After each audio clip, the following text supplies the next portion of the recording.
Hi everybody, I'm Skip Alzheimer. Welcome to the AV Geeks Lunchtime streaming show where we watch old 16mm films. And that was some more of those Brooklyn home movies with all those kids. It's really great. I think we figured that the last film was from like 64, 65 because they actually went to the World's Fair, New York World's Fair. So these were probably close to that time. These all came from a collector who bought them, I think, either at an estate sale or on eBay, and unfortunately we don't have any information about the family. So that's one of the reasons we think that people should hold on to their home movies and keep them in the family so that you get context of who these people are, where they lived, and all that stuff. Anyways, really great stuff. And thank you, Reto. Right off the bat, you bought us some coffee, and we love coffee here at AV Geeks. You can go to ko-fi.com/avgeeks and buy us some coffee. You can also just hit the thumbs up button. That's free. Or the like button. That's also free. All right, so we're on the scanner behind me. I have the Cintel scanner hooked up. We're going to learn about some heat because it's hot in North Carolina right now. It's hot. So let's learn about it. Enjoy.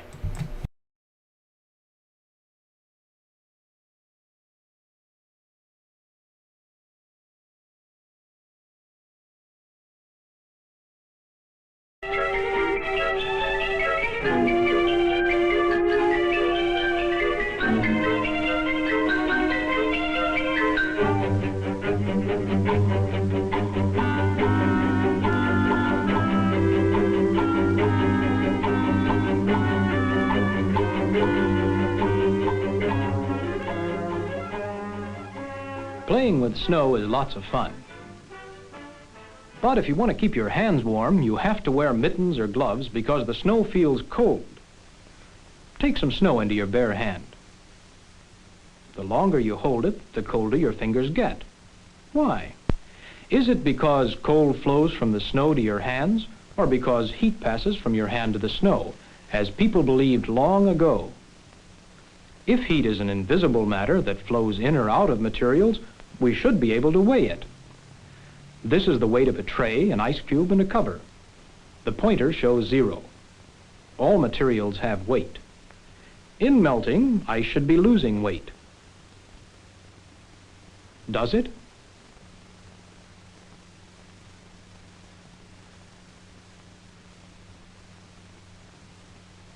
There.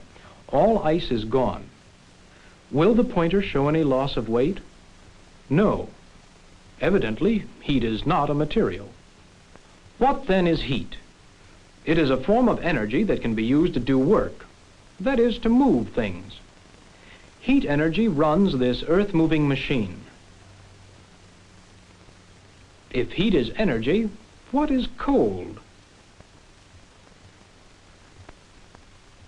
Since heat is invisible, let's try to answer this by using light. When you remove light from the room, you are not putting darkness into it, you are taking away the light. Similarly, when you cool anything, you are not putting cold into it, you are taking away its heat.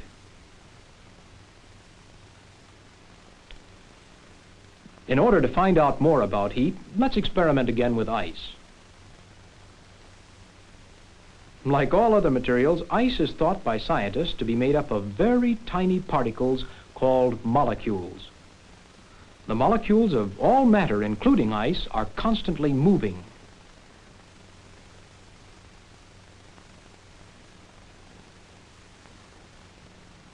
The speed of molecules increases when heated. So, when we heat ice, its molecules move faster and faster till those on the outside break away to form a liquid, water.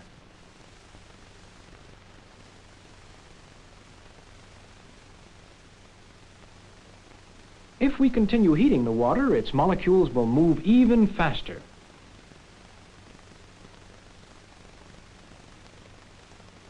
In boiling water, molecules are rushing about so rapidly that some of them shoot off into the air as steam, which is a gas.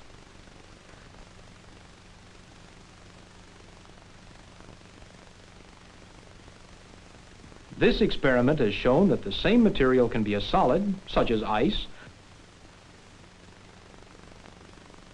a liquid such as water, or a gas such as steam. Heat can also change the size of materials. Watch what happens when we heat the wire. The weight sinks. The wire must have become longer. When it cools off, the weight rises. The wire becomes shorter again. Let's repeat the experiment using a different kind of apparatus. We've seen that heat speeds up molecules. When speeded up, they push each other farther apart and cause the metal rod to take up more space. This we call expansion. As soon as we stop the heating, molecules slow down, come closer together, and the material shrinks. This we call contraction. Let's continue learning about heat in a blacksmith shop.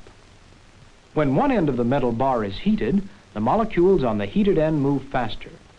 They, in turn, make their neighbors move faster.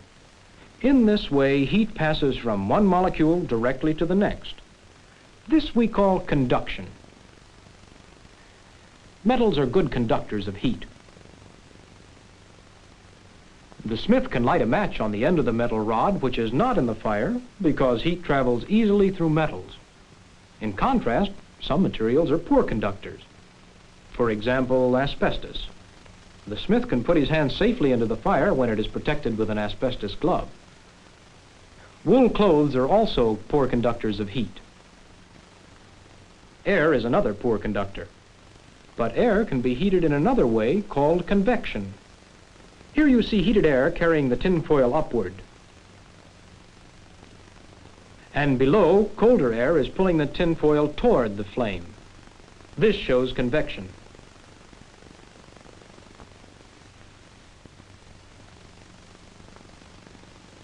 Sometimes you see heated air above a lamp or above a radiator. The heated air rises because cold air is heavier and pushes the warm air upward.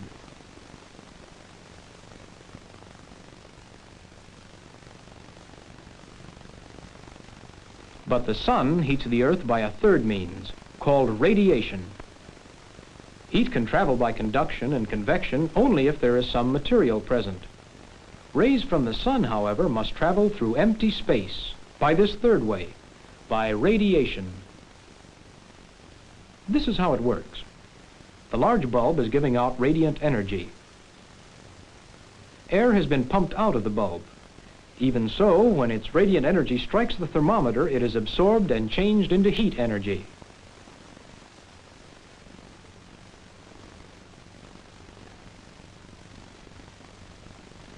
In this film, we have explored several things about heat. We learned that heat is a form of energy caused by the motion of molecules. The faster molecules move, the more heat energy there is in a material. We saw that heat may change the state of materials from solids to liquids to gases, that it causes materials to contract and to expand, and that some materials are good conductors of heat and others are poor conductors. Next time you play in the snow, think why we say that even snow and ice have some heat in them.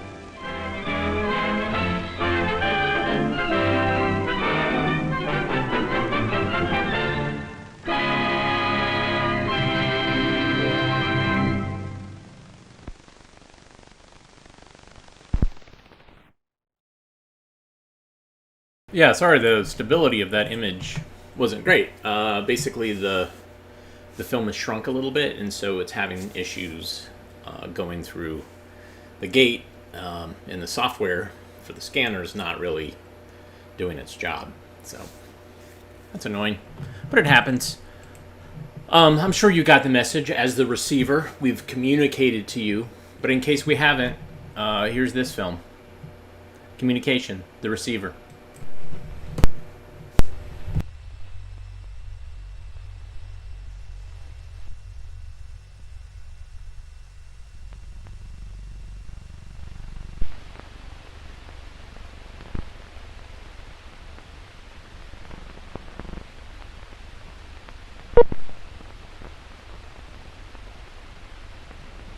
there, receivers. Back in a minute.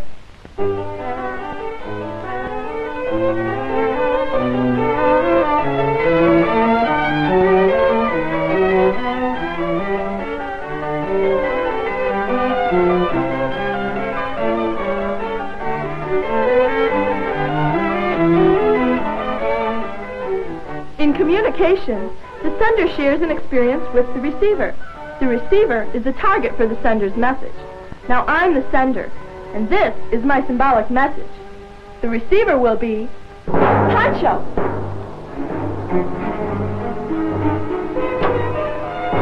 Message sent. Message received. That's communication, man. But must the sender be in Received. That's communication, man. But must the sender be in shooting distance or shouting distance of the receiver? Watch. I'm a receiver. This telegram is a message from a sender far removed in space. Miles and miles away. I'll send another message when I get the chance. I'm a receiver. This is the message I'm receiving. Here is the sender. Pretty far removed in time, even though he has a lot to say that we can benefit from. He who hesitates is lost. So without hesitation, if communication is to take place, a message must get from sender to receiver. It's coming through. I think I'm receiving the message. A receiver can help the message get through, or he can hinder it.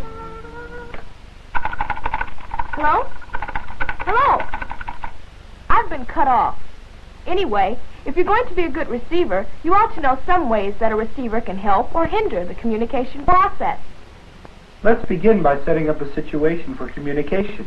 Why not imagine that the four of us are watching a film on television? What film? What kind of film? What are we watching? Look. Message sent. Message received. That's communication, man. Quick, change channels.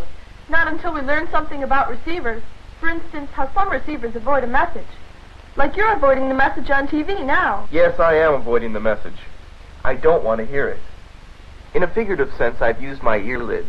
I'm not interested in what's being said, so I'm shutting it out. And now I'm shutting it off. People often shut out messages that seem contrary to their beliefs and personal tastes. For instance, here's a delicious taste treat that'll tempt your palate. These wonderful, tasty, chocolate-covered ants. Ants? Let me tell you about the high food value and nutritional benefits of ants as a steady supplement to your diet. To begin, I've stopped receiving. Skirts for men are the in thing.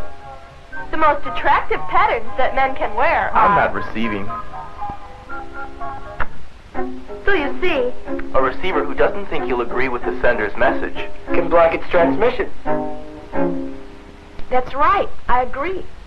But there must be other reasons why a receiver wants to block a message. Indeed there are, my friends. Let me demonstrate. You ninnies, you dumb bunnies, you don't know anything. You're poor excuses for human beings. He's irritating. I don't like him. Let's turn him off. Don't turn me off because you find me irritating and unpleasant. You stupid idiots, you bad-looking, petty, good-for-nothing curs. He was irritating. I didn't want to listen to him anymore. He got on my nerves. Mine too. It isn't much fun listening to someone who's irritating. I mean, it's not very pleasant listening to someone... I mean, you know, if he's gonna be... And if he's... You know, and all that... Hey. Well, I guess a receiver can block a message if it's not very interesting. You can say that again. Is that all? Is the program over? Not yet. Television can show us a lot about getting attention. For instance, Don't anyone make a move. I want your attention. you got mine because you talk loud and clear. You got mine because you look really impressive. What? Did somebody say something? Shucks. Why can't I get him to receive my message? He seems unwilling to pay attention. He seems to have other things on his mind. That's the subject of another television show. We television brain doctors know. We television brain doctors know. A receiver with other things on his mind won't pay attention. For instance, this receiver has a lot on his mind, which explains why he wasn't receiving the message. For another reason why messages are not received, change channel. Though I haven't known you very long, I hope we'll be able to communicate. I hope that you care about people like I do, that you're considerate and mannerly, gentle and quiet, that you have a good sense of humor. What I mean is, I hope that we share the same values and attitudes. Tell me, what do you think?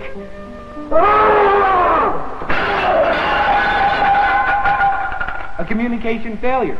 Perhaps because my values and attitudes as receiver are so different from yours as sender. I really got a point there. I think it's all very honest. To show you more about the role of the receiver in communication, here's Ida. I heard a funny one on the way to the studio. Oppa moppin', oppa poppin' hoppin', wappa froppig, oppa rappa chopper, oppin zoppy, boppig, wappa boppin', oppin zoppide. Whoopin' oppa, yappa stoppin', oppa stop hair, hoppy yap hop. Oppin foppy, rappa boppin', oppin zoppers. Rappy thoppat, napan, mapan, zoppy zoppy. Oppa stoppy, hoppa, soppy, soppy, mapan. Stoppa? Wapel, soppy, stoppy, wappa boppit. Oppin weapon stopping. Very funny. If you didn't understand it, the problem is that you, as receivers, weren't aware of the code that Ida was using. She's speaking English, but using the syllable op before every vowel. If the receiver can't decipher the code, the receiver can't receive the message. Well, sure, but how does that apply to everyday situations? This program is for the select intelligentsia who deem the eschewal of egregious conceptions maximally enervating. It is for sesquipedalians, untimorous regarding onomatopoetic construction. It is for etymologists and phonologists. It will captivate the phonophile who seeks zizzle. It will aggrandize the... Hey, they've stopped receiving me. What went wrong? Why did they stop receiving me? The receivers didn't understand your code. The language you use, perfectly good words for receivers like me, for I'm light years beyond them in vocabulary. And these receivers have a short attention span. When you exceeded it, they stopped receiving. The receivers created their own communication breakdown. They stopped being receivers. Poor thing. Can we help them become better receivers? Maybe, if we can get them to receive the message we're sending. Anyway, we're gonna do our darndest to try. Like this. Well, receivers, howdy-do. Here's a message just for you. When a sender tries to get a message through, you can do a lot that's wrong. That's the message of a song. You can help communication breakdown. Don't let a breakdown be new to you. Please help a message try to get through. 3 good receivers, and you'll say We are getting all the messages that come our way. But how can we become better receivers? Are there any methods or rules? Where can we turn for help? Friends, tired of people telling you you're not a good receiver? Well, your troubles are over because it's time for 3 Steps to Better Receiving. On this program, people learn to become better receivers. They win lasting benefits because they really communicate with others. Our first guest is Zora Williamson. Zora, I'll give you a clue, and you'll see if you can tell all those people out there how to be better receivers. Let's begin. Now, I'm a sender. Are you listening to me? Are you receiving? Yes, I am. Suppose I make a little change. No, have your feelings about me changed? Yes, they have. You're scary and upsetting. But I'm bringing you an important message about communication. Can you keep your feelings about me from interfering with your reception and evaluation of my message? I'll try. I want to be a good receiver. Good. Then you've received the message I was sending. What message? The first step towards better receiving. Be sensitive to the sender. Our next guest is Pancho Sakira. Pancho, I have a written message for you. Great. But before I give it to you, will you try to understand it in terms of the sender's values, attitudes, interests, and motivations? I sure will. All right. Gloobies is the breakfast cereal that's good for you. Is it? Do you believe that message? Well, who's the sender? Suppose I were to tell you that the sender is a television personality. Gloobies is the breakfast cereal that's good for you! Well, maybe she's more interested in selling than telling the whole truth. What if the sender is someone you know very well? Gloobies are good for you, Sonny. Grandma! She wouldn't try to kid me, but I don't think she knows much about nutrition or about cereals. Sorry, Grandma. But what if I let you know that the real sender is... You want to eat something that's good for you? Take it from me. Gloobies is the breakfast cereal that's good for you. Dr. Kowalski! He's a trained professional. He tries to help people, and I believe him. Gloobies are good for me. And you've demonstrated the second step towards better receiving. Evaluate the message and the sender. Our third and final guest is Ida Clark. Ida, receive this message. 'Twas brilliant and the slidey toasted gyre and gimbal in the wave. What is it? So far I'm confused. All mimsy were the borough grove, What's a borough grove? and the mome raps out grave.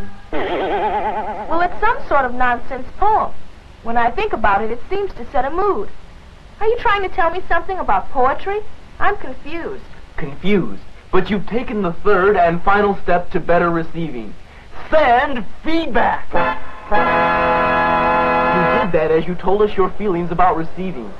With feedback, every receiver is also a sender, letting others know how messages are being received. And so we have 3 steps to better receiving. 1, audience. Be sensitive to the sender. 2, Evaluate the message and the sender. 3, Send feedback. good receiving isn't easy. It's a hard job that takes as much work as being a good sender, but you can do it. You'll be a good receiver when you have learned the rules. Give senders your attention at home, on the street, in school. Carefully check each message. Is it correct and true? Send out some feedback. You're on the right track. Communication's great with you.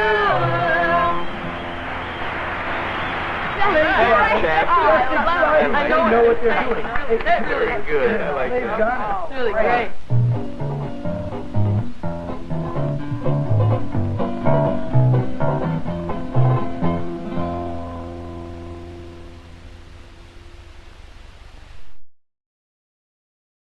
Still chewing pizza crust. 1 second. All right. Yeah, that's amazing. Last, the one we showed yesterday, the message. Both of those are just zany, and they consistently are zany. I don't think they still get their point across while maintaining zaniness, whereas other films like those Centron punctuation films start off zany and then get amazingly dry. So kudos to Don Klugman Films for doing that. Let's learn about some vibrations. Vibrations.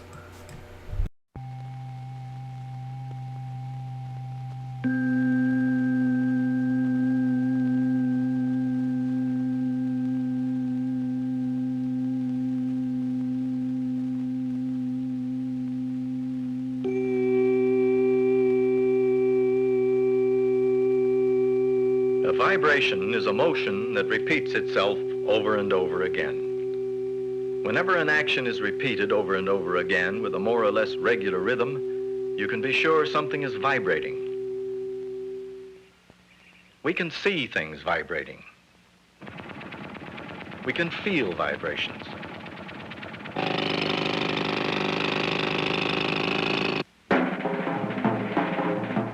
And we can hear vibrations.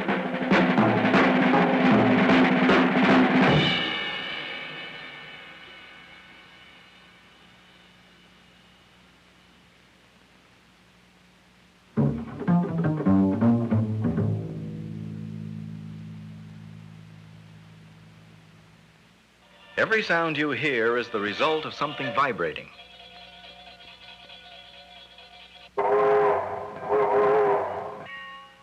For every different kind of sound, there is a different kind of vibration.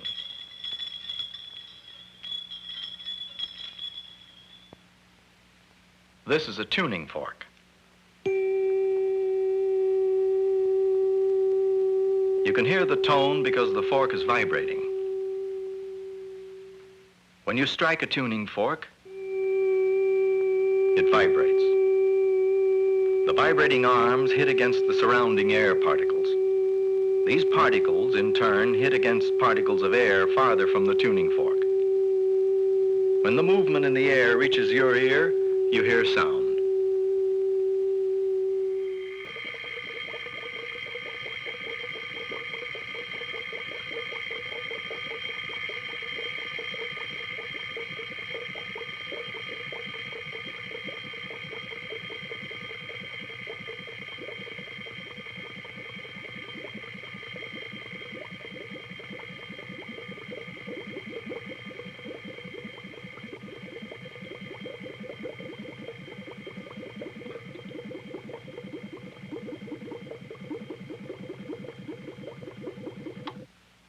Now most of the air is gone, and we hear nothing. But if we let some air back in,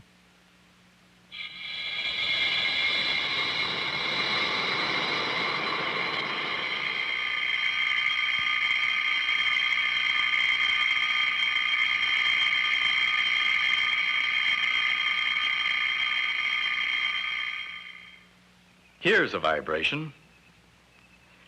The action is repeated over and over again with a regular rhythm. It is a vibration, but you can't hear it. Why not? And why can you hear this vibration? Well, you can't hear the vibration of the swing because it's too slow.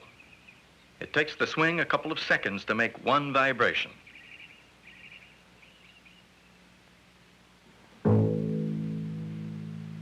You can hear this vibration because it's much faster.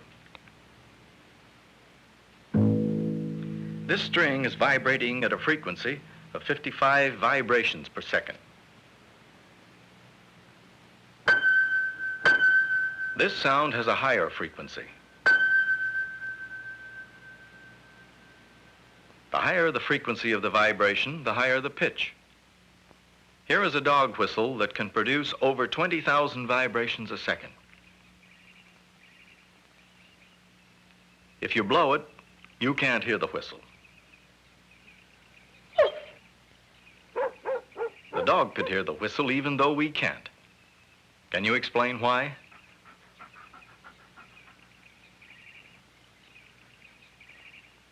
All objects that vibrate have natural frequencies. For example, this swing always vibrates at the same frequency. Even if you make it swing in a bigger arc, it still vibrates from one side to the other at practically the same frequency.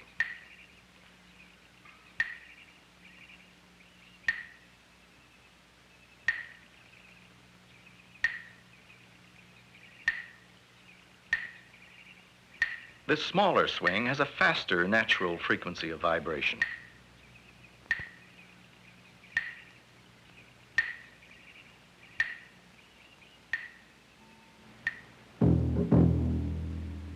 This string vibrates at its natural frequency each time you pluck it.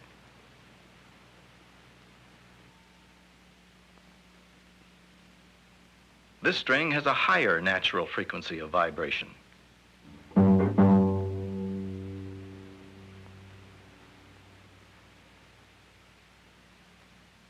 This tuning fork will vibrate at still another frequency.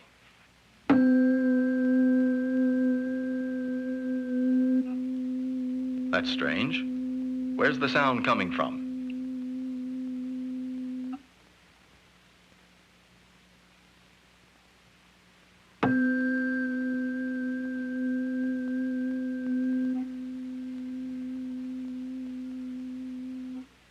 What we have here are two tuning forks that have the same natural frequency of vibration. When I strike this one, it moves the surrounding particles of air.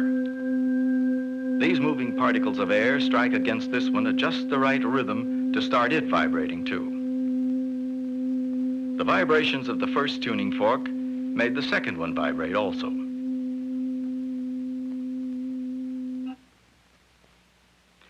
Here's another example of the same sort of thing.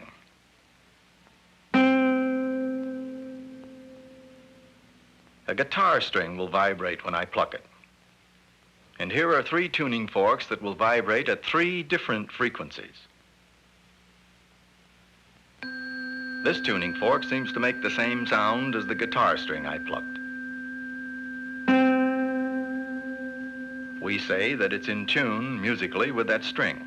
That means they both vibrate at the same natural frequency. Now let's put a small slip of paper on each of the guitar strings.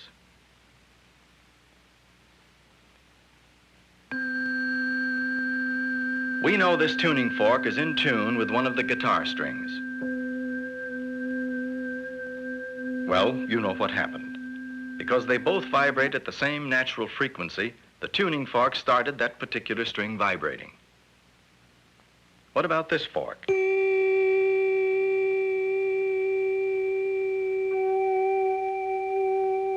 It must be in tune with the string that started vibrating. That means they both vibrate at the same natural frequency. And what about this one?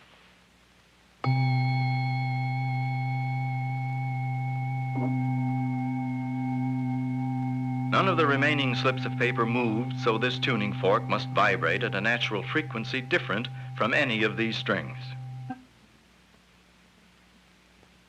To make music, musicians have to produce vibrations with their instruments. One thing that's true about all vibrations is that you have to do something. You have to use force to make an object vibrate. Watch.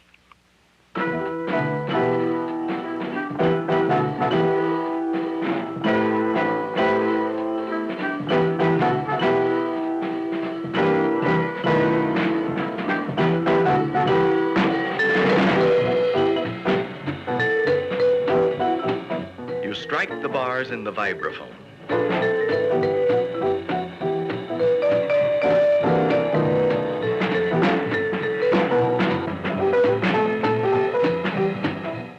Strike the piano keys, and the hammers strike the strings.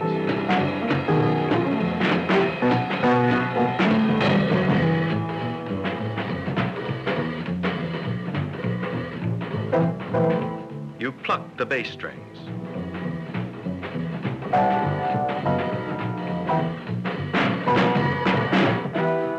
You beat the drums and strike the cymbals. You make vibrations and you hear sound.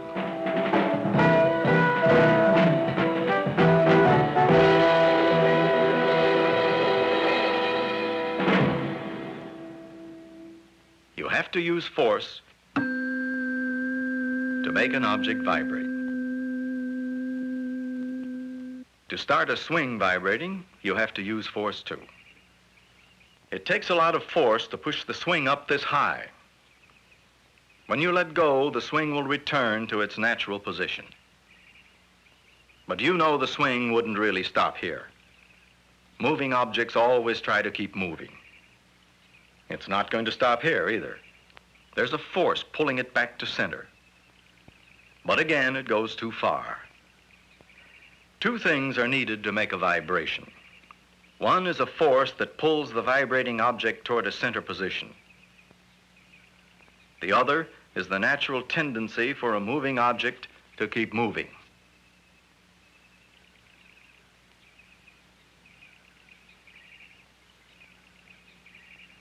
The only reason a vibration like this doesn't go on forever is that friction slows it down. The friction of the girl and her dress against the air, the friction of the chain against the hooks. Eventually, friction will slow down the vibration until the swing stops. This ping pong ball on the string will vibrate at a natural frequency.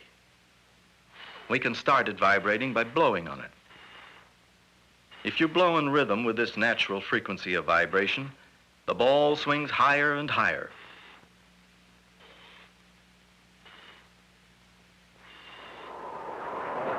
Here is a bridge vibrating.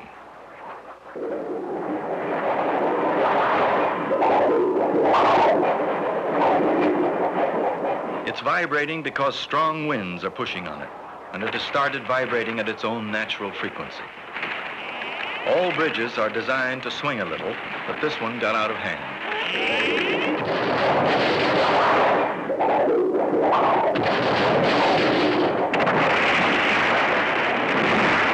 If you want to build a bridge that will stay up, you have to take vibrations into account.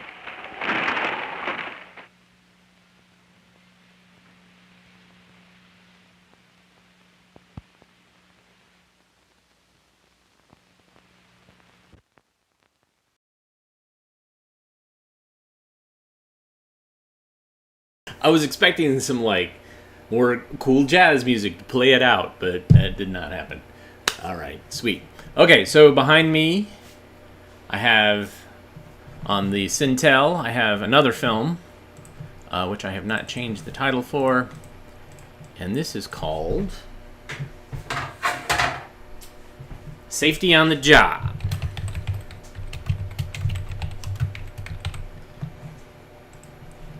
Enjoy.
Financial costs of industrial accidents have soared to staggering proportions in recent years. Over $23 billion in lost wages, over $11 billion in medical expenses, another $7 billion in fire loss. Now these figures are astounding, but they don't begin to express the pain and suffering of the accident victims or their families and friends. Why do people act unsafely? After all, nobody wants to get injured. Well, there is no simple answer, but there are 5 major reasons people have accidents. They may be careless due to an I don't care attitude, or they may be reckless by nature, They may be physically exerting themselves or just plain tired. Or they may be under too much stress. The point is, a serious accident can happen to any one of us. Stress can affect anyone whose problems begin to take on proportions beyond their ability to control them. And an accident on the job can start with stress at home. What's the matter, honey? Nothing. You seem so depressed. Depressed? Yeah, you bet I'm depressed. Look at all these bills, you know? We're 2 months behind now. There's a baby on the way and the car's broken. You know, we're never gonna get out of debt. We'll work it out, Bobby. We'll find a way. Oh, we'll work it out? Look, you know, man, I'm sick of you nagging me. Why don't you just get off my back?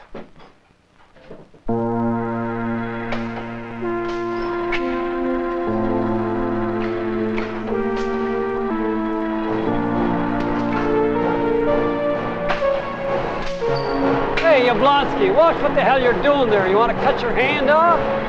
Yeah, I'll watch what I'm doing, right?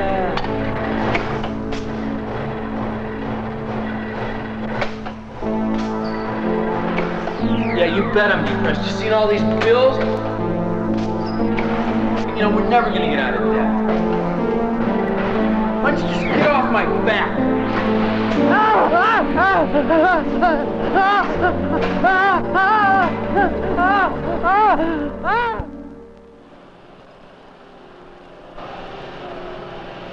Personal and family problems are only two causes of stress. Others include overwork and the feeling of being overwhelmed by increased responsibility. Stress can also come from conflicts on the job and by job burnout. Whatever its source, stress is one of the major causes of accidents in the workplace today. Whenever a person is unable to cope with his problems, it affects his on-the-job performance, and he or she becomes a very real safety hazard.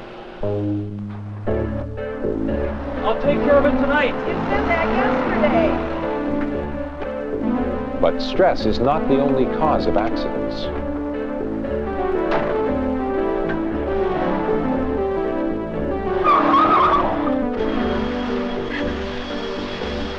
Hey, Chuck, what about that radio you borrowed? Sorry, Bill. I'll get it to you tomorrow. Next day, the latest. You said that last week.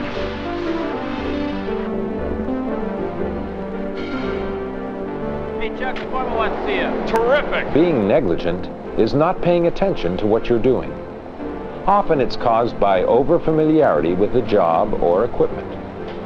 The day-in, day-out routine of doing the same task can cause carelessness.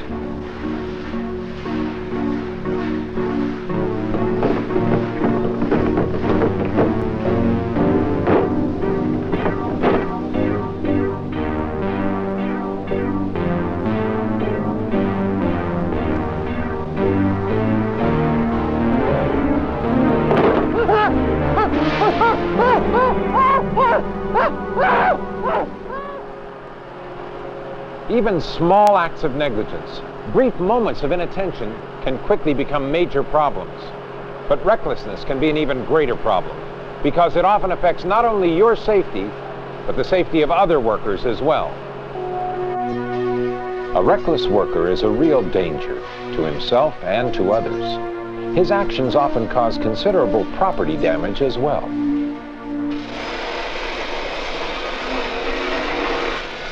Go! Darn it, Slick, get out of here! Oh, a little touchy today, aren't we? You want touchy? I'll show you touchy. Hey, cool down, cowboy. Now, we don't want anybody to get hurt, do we? Reckless individuals give no thought at all to the consequences of what they do. They seem unaware of what is right or wrong behavior in the workplace. One of these days, Slick. They may willfully ignore established rules and procedures, deliberately disobeying them.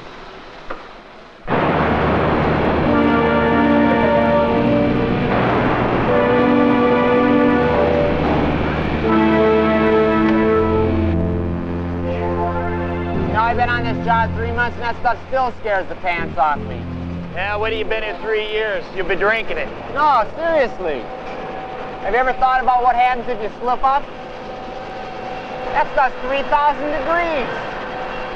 They say the metal's so hot that it goes clear through the muscle, straight through the bone and out the other side. You've got nothing to worry about. Why not? No muscle. Get out. Hey, aren't you going to put your jacket on? Nah, it's too hot in here already. Hey, Slick. If it's not too inconvenient, you want to put on your jacket and get over here? Aye, sir.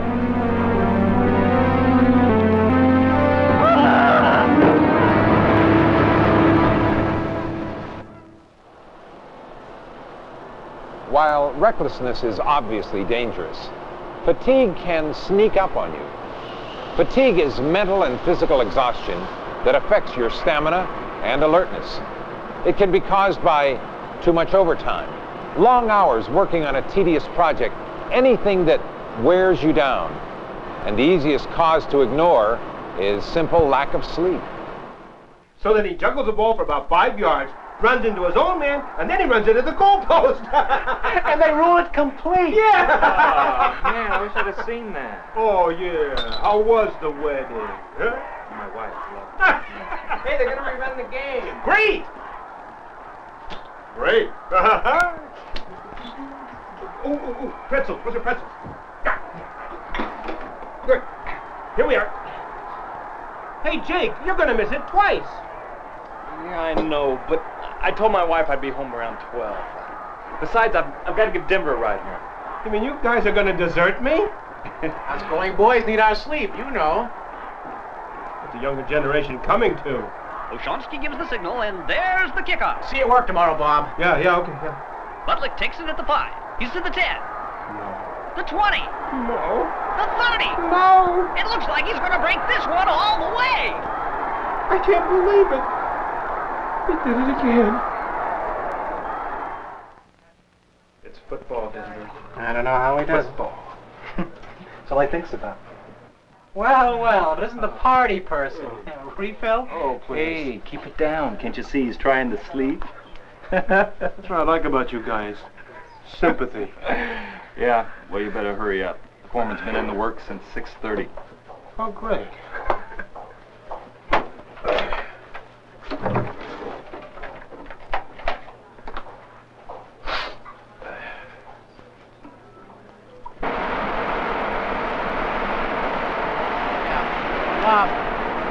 Bob, you want to move those pallets out of the red zone because they're blocking traffic. Hey, wait a minute. I thought the night crew was supposed to take care of that. They were, but they forgot, so you do it. Uh-huh.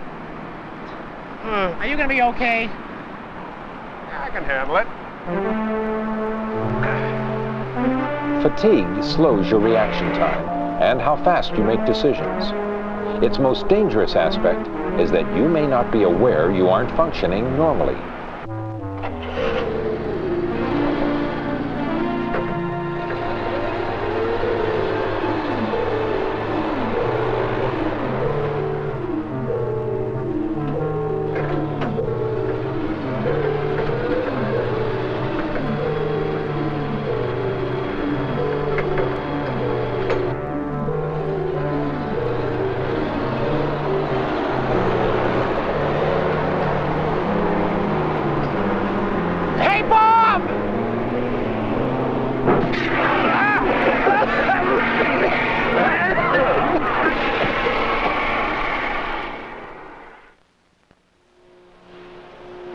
Fatigue builds up gradually, but overexertion occurs when you try to do too much at one time. Both endurance and strength are impaired, and a job you did easily 5 minutes ago may suddenly become more than you can handle. Hey, look, Dan, slow down. You're making me tired just looking at you. Sorry, can't. Hey, would you like to be a little more specific? Hey, look, you've been running around all day like a maniac. Hey, what gives? Daniel Flaherty Jr. A baby? Yep. You're gonna have a baby! You got it. Why didn't you say something? Too busy working. You're gonna kill yourself because you're having a baby? Kid's gotta go to college. I should have expected that. Look, you know as well as I do, when this job's through, there's going to be some layoffs. Now, you got seniority. I got hired with that group last May. Anybody gets fired, it's not going to be me. Hey,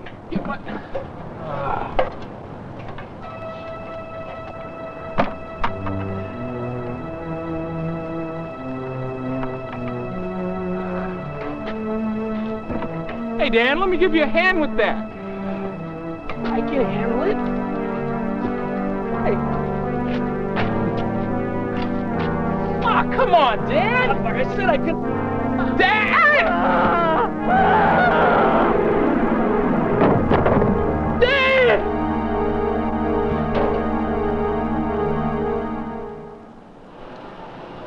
An accident is usually caused by more than one of the factors we've talked about. By removing one of the causes, you may prevent an accident. Some of the things we've talked about you can control, others you can't. But you can greatly reduce your chances of having an accident if you're aware of them. Stress, negligence, recklessness, overexertion, fatigue. We've identified all of them as major causes of industrial accidents. What can we do to make ourselves safer? Perhaps first and foremost is to be able to recognize that you may be in a state of mind that would cause you to have an accident. Ah, come on, Dan! Dan, I can handle it. Dan! Today, workers may take advantage of counseling programs that can help them work out their personal problems before they seriously affect job performance. I am depressed. Look at all these bills. You can avoid being negligent by concentrating on what you're doing and the possible consequences of making a mistake.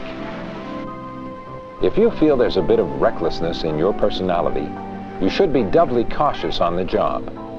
Think twice before you act. Learn to recognize the signs your body gives you when you're doing too much or are fatigued.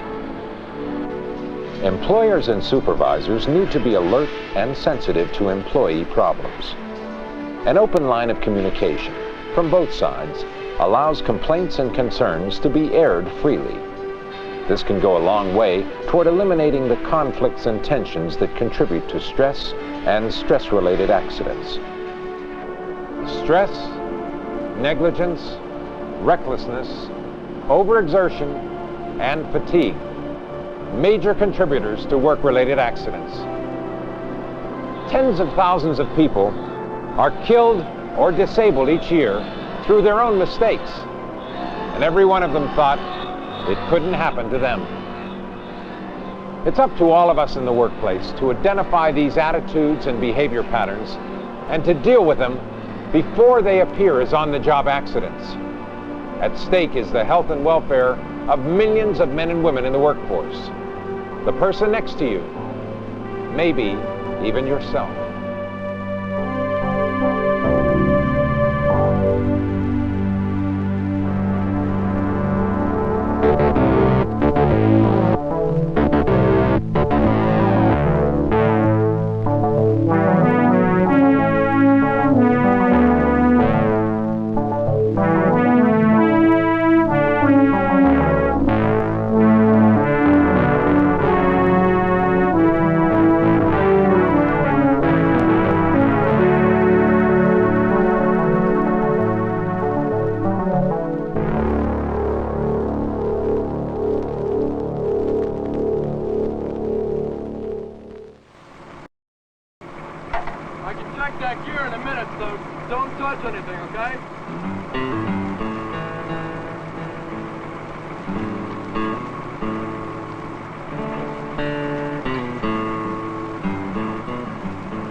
Get down from there!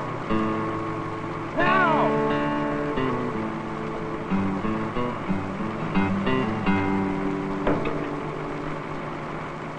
Hey! Turn it over! What if it bumped that control by accident? You'd be mincemeat by now. What have I told you? You don't work on equipment when the engine's running. Well, I told him not to touch anything. All right, I guess I wasn't thinking. You weren't thinking. You mean you'll work on engines and machinery and not think of your own personal safety? Here, shake hands with danger.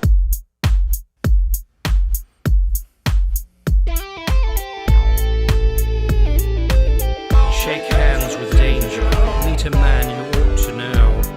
I used to laugh at safety. Now they call me Three-Fingered Joe.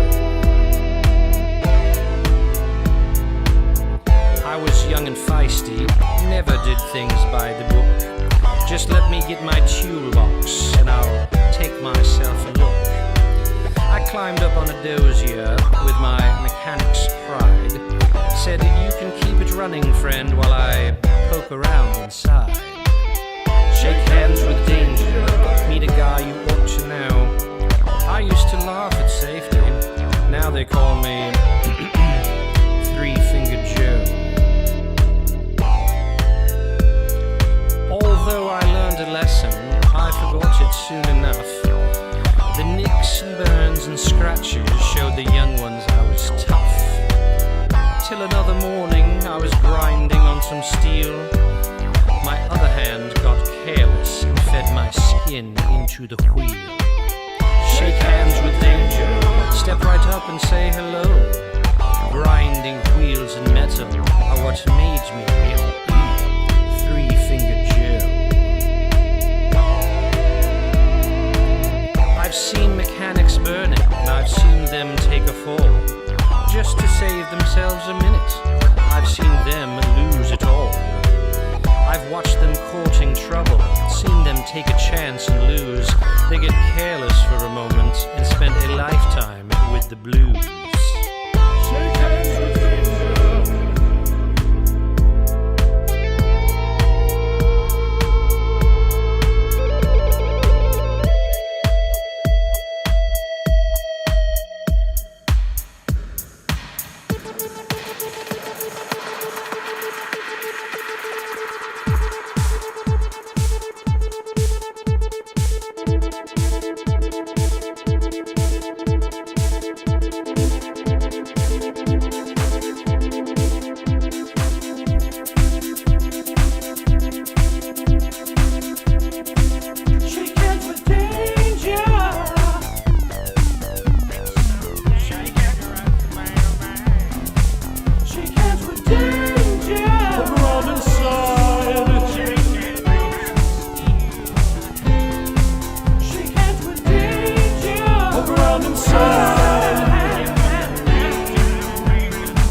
some friends I used to know. Compared to them, I'm lucky to be just Three-Fingered Joe.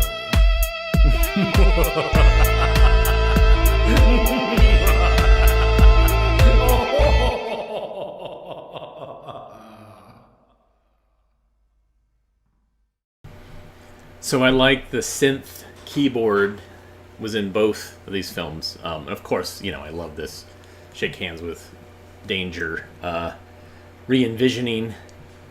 But that last film was pretty great because of that synth soundtrack. It reminded me a lot of the straight-to-video horror movies from the 80s that I have seen many of. It had that same type of build-up and suspense, and then the gore. So I apologize for the fake blood. But yeah, what a great film. I'm happy to show that to you. And I have some others.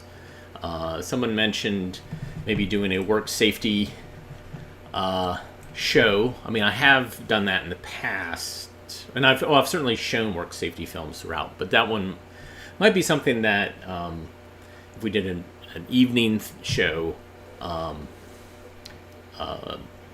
yeah, maybe. I don't know. We'll think about it. I've certainly done it before when I did live screenings. So, but thanks Nathan for the coffee and Reto, of course. You can buy us coffee at ko-fi.com/avgeeks.